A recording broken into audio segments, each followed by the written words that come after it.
تو ہم نے کچھ دوستوں نے مل کے یہ پلان کیا کہ کوئی ایسا گروپ تشکیل دیا جائے کہ جو سوسائٹی کے لیے بہتری کے لیے کام کرے اور اس کو بلندی پہ لے کے جائے اور لوگوں کا معیار زندگی بلند کیا جائے.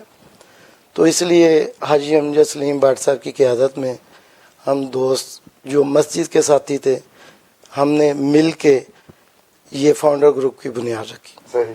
اچھا، آپ نے جیسے بتایا کہ آپ کی جو دوستی ہے وہ مسجد سے شروع ہوئی، حاجی امجد سلیم بٹ صاحب سے، حاجی پرویز صاحب سے، اور اس میں اور بھی دوست شامل ہیں. تو جب آپ نے گروپ تشکیل دیا تو اس کے بعد حاجی امجد سلیم بٹ صاحب کا ہی کیوں آپ نے سلیکشن کیا کہ یہ صدر کے ہمارے امیدوار ہوں گے، یہ سربراہ ہوں گے گروپ کے؟ اس کی بڑی وجہ کیا تھی کہ ان کو ہی آپ نے کیوں چنا؟ جی بالکل، یہ سردار طاہر صاحب بڑا اہم کویسچن ہے آپ کا، کیونکہ اس وقت بھی جو ٹائم گزر رہا ہے یہ ایک الیکشن کا دور ہے. چند ماہ کے بعد جو ہے الیکشن، اس میں لوگوں نے اپنا فیصلہ کرنا ہے کہ ہم نے ڈی سی کالونی کے لیے کس کو پریزیڈنٹ اور باقی سیٹوں پہ لوگوں کو سلیکٹ کرنا ہے. تو میں یہ ضرور بتانا چاہتا ہوں اپنے سننے والے دوست احباب، ممبران، سوسائٹی کے رہائشی، میری مدر، مائیں، بہنیں، کہ حاجی امجد سلیم بٹ صاحب کی سلیکشن اور اس کی ڈیسیجن ہم نے اس لیے کی کہ اس وقت عامر کیپٹن صاحب جو تھے، عامریت کا دور تھا، ان کے سامنے کوئی آدمی کھڑا ہونے کو تیار نہیں تھا. اس طرح گلیوں کوچوں میں سے الیکشن کے لیے کنسیسٹ کرنے کے لیے لوگ آ رہے ہیں اور جوگ در جوگ لوگ کینڈیڈیٹ اپنے اپنے نام پیش کر رہے ہیں. اس وقت کسی کی جرأت نہیں تھی کہ حالت سلطان کے سامنے کوئی آواز بھی بلند کر سکے. تو مرد مجاہد میں سمجھتا ہوں، شرافت کے پیکر اور دیانت دار، غریب پرور اور دین کے لیے کام کرنے والے حاجی امجد سلیم بٹ صاحب کو ہم نے ایک ایماندار اور شریف نفس انسان پایا اور ایسا شخص پایا جو سوسائٹی کے لیے، رہائشی لوگوں کے لیے جو رہائشی ہیں یہاں پہ، ان کے لیے درد دل رکھتے تھے کہ میں ان کے لیے کچھ کروں. تو ہم نے امجد سلیم بٹ صاحب کی تمام دوستوں نے مل کے سلیکشن کی اور ایک آمر کے سامنے، ایک حاکم کے سامنے امجد سلیم بٹ صاحب کو صدر کے لیے سلیکٹ کیا. آپ لوگوں نے پہلی دفعہ 2016 کے اندر باقاعدہ طور پر اپنا گروپ تشکیل دے کے الیکشن لڑا فاؤنڈر کے نام پہ، اور آپ کو 15 جو ارکان ہیں، 4 بڑی سیٹیں اور 11 جو ایگزیکٹو ممبران مینجمنٹ کمیٹی کے، آپ نے 15 کی 15 سیٹیں جیتی اور آپ نے 2016 میں 3 سال کے لیے اقتدار سنبھالا ڈی سی کالونی کا.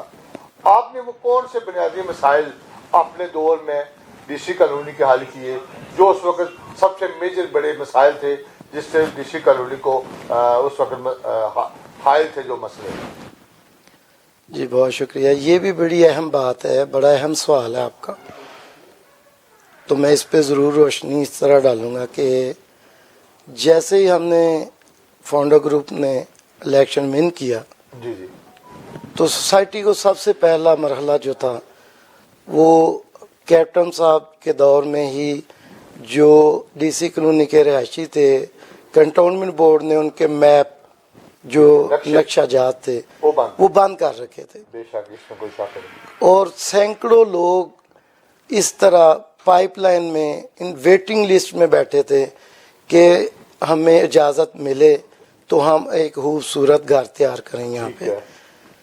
تو آتے ہی حاجی امجد سلیم بٹ صاحب نے اپنی قائدانہ صلاحیتوں سے کنٹونمنٹ بورڈ کے جو اعلیٰ افسران ہیں ان کے ساتھ مل کے 1 2 یا 3 جتنی بھی سیٹنگ کی اور اس درینہ مسئلے کو امیجیٹلی حل کروایا اور جتنے بھی نقشے تھے وہ سارے اپروو کروا دیے اور اس کے بعد لوگوں نے بہت خوشی سے اپریشیٹ کیا اور اپنی رہائشیں شروع کر دی. ٹھیک ہو گیا. نمبر 2 جی، نمبر 2 اس وقت چونکہ 30 سال عرصہ دراز سے ڈی سی کالونی کی بنیاد رکھی جا چکی تھی اور ڈیولپمنٹ کے کام جاری تھے، ٹھیک ہے، رہائشیں آ رہی تھیں یہاں پہ.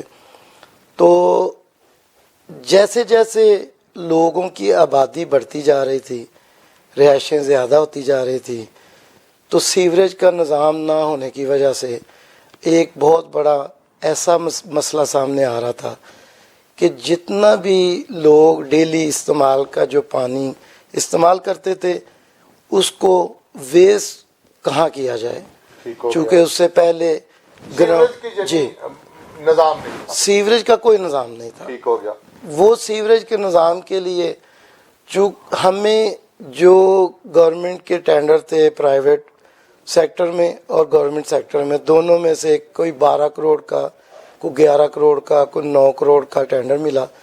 تو حاجی صاحب نے الحمدللہ اس کو بھی کم سے کم لویسٹ ریٹ پہ جو ہے وہ کام کروایا اور 7.5 کلومیٹر کی سیوریج کی جو ہے وہ لائن ڈالی. تو الحمدللہ یہ سیوریج کا مسئلہ بھی انہوں نے فوری طور پہ حل ایک نقشے کا مسئلہ آپ لوگوں نے حل کیا، ایک سیوریج کا مسئلہ حل کیا. جی ٹھیک ہے جی. اس کے بعد کیا ہوا اور کچھ؟ اس کے بعد باؤنڈری وال، ٹھیک ہے، جو کہ ڈی سی کالونی آپ لوگ جو رہائشی ہیں جی جی ان کو یہ آپ محسوس کرتے ہیں کہ اشد ضرورت تھی اس وقت. ٹھیک ہو گیا. سیکورٹی کے حوالے سے، اپنی پرائیویسی کے حوالے سے یہ دیکھیے گا کہ اس وقت کوئی باؤنڈری وال نہیں تھی. ٹھیک ہو. آج سامنے باؤنڈری وال، جی باؤنڈری وال بھی انہوں نے تعمیر ٹھیک ہو کرائی. گیا. اس کے علاوہ فیز 2 ٹھیک جو ہے. کہ فضل سینٹر کی بیک سائڈ پہ ہمارے جو بلان، مہران، سوان، یہ بلاک ہے، نیلم بلاک ہے، ان چاروں بلاک ان کی ڈیولپمنٹ کے کام بھی نہیں تھے اور پوزیشن نہیں ملی. ٹھیک ہو یہاں بالکل کوئی گھر بنا ہوا نہیں تھا، ٹھیک ہے. کوئی روڈ نہیں تھے، کوئی اسٹریٹ لائٹ نہیں تھی، کوئی ڈیولپمنٹ کا کام نہیں تھا اس میں نا. اوکے. تو حاجی صاحب نے آتے 20-22 سال سے جو لوگ پریشان تھے کہ ہمیں وہاں بچوں کے لیے انویسٹمنٹ کی ہے، شادیاں کرنی ہے، تعلیم کے معیار کے لیے گوجرانوالا کے نزدیک ترین رہائشیں چاہیے تھی، جن کو گاؤں دیہاتوں سے دوسرے سائڈوں سے جو لوگ یہاں آنا چاہتے تھے. تو سب سے پہلے اپنی محنت اور لگن کے ساتھ اس کو فیز 2 کو ڈیولپ کیا. ٹھیک ہو گیا. اس کے علاوہ روڈ، جتنے بھی روڈ کافی عرصہ دراز تھے وہ خراب تھے. تو جتنے بھی روڈ ہیں ڈی سی کالونی کے، حاجی صاحب نے فوری طور پہ ان کو جو ہے نئے سرے سے جو کارپیٹ بننے والے تھے کارپیٹ کروا دیے، اور جن روڈ کے اوپر ٹچنگ تھی، مرمت تھی، وہ کام بھی فوری طور پہ انہوں نے کرائے. باؤنڈری وال کے ساتھ ساتھ روڈ کے بلاکس وغیرہ کئی جگہوں پہ وہ نئے لگوائے. اس کے علاوہ حاجی صاحب کے دور میں بڑا اہم مسئلہ تھا کہ کمیونٹی سینٹر میں جو لوگ شادی میرج ہال میں کرنا چاہتے تھے ان کو کھانا بنانے کی اجازت نہیں تھی کہ وہ اپنا کھانا بنائیں. وہاں پہ شادی کے لیے جو لوگ کھانا پکوانا چاہتے تھے بنوانے کے لیے حالت صاحب کے دور میں یہ پابندی تھی کہ کھانا آپ نے جو میرج ہال والے ہیں وہی آپ کو سرو کریں گے. جی بٹ صاحب سے بات چیت کا یوں سلسلہ جاری رہے گا، لیکن یہاں لوں گا چھوٹا سا بریک. یہ اسی سوال سے ہم وقفے کے بعد پوچھیں گے کہ فاؤنڈر گروپ نے اپنے دور اقتدار کے اندر 3 سال میں وہ کون سے کام کیے جو بٹ صاحب اپنے دور میں کیے، اور کچھ چیزیں انہوں نے بتائی ہیں اور کچھ وقفے کے بعد ان سے پوچھیں گے. لیکن بات چیت کا سلسلہ دوبارہ شروع کرنے سے پہلے جانوں گا.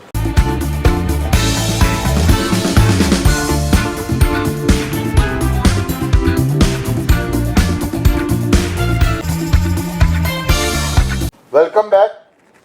آج جو میرے مہمان ہیں محترم محمد عرفان بٹ صاحب ہیں. بٹ صاحب بات چیت یہ ہو رہی تھی کہ آپ نے کامیابی کے بعد وہ کون سے بڑے بڑے کام کیے ڈی سی کالونی کے رہائشیوں کے لیے. جی جیسے آپ نے بتایا باؤنڈری وال، سڑکوں کا کام، سیوریج کا کام. اسی طرح آگے آپ نے میرج ہال کا ذکر کیا کہ وہاں پہ پکانے کی فیسلٹی نہیں تھی، تو آپ لوگوں نے یہ اجازت دی رہائشیوں کو کہ اپنی من پسند کھانا بنوا سکتے ہیں. تو اس کے علاوہ آپ بتانا چاہ رہے تھے کچھ، وہ بھی ہمارے ناظرین کو بتائیں کہ آپ نے